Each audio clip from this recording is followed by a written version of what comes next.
Bir kış gecesiydi, güzel günüydü.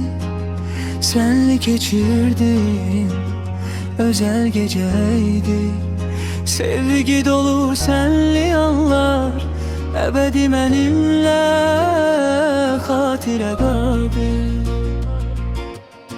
Necə də gözəldi keçən günümüz, onlar benimle beraber gider. Seni hatırladan güzel günlerdi, beraber gezerdik elim elinde.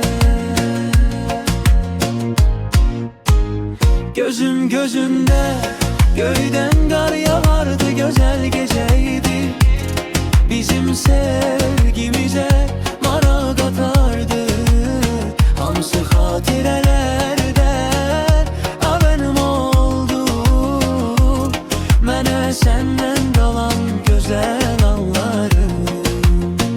Gözüm gözünde, göyden kar yağardı, güzel geceydi.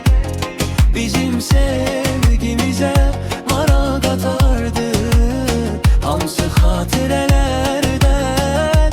A benim oldu, mənə senden kalan güzel anlarım.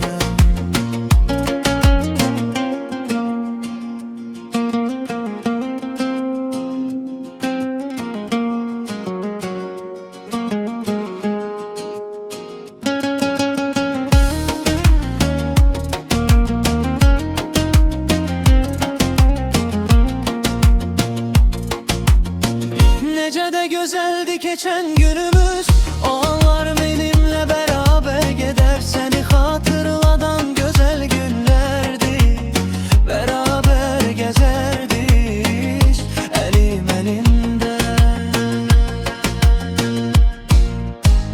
Gözüm gözünde, göyden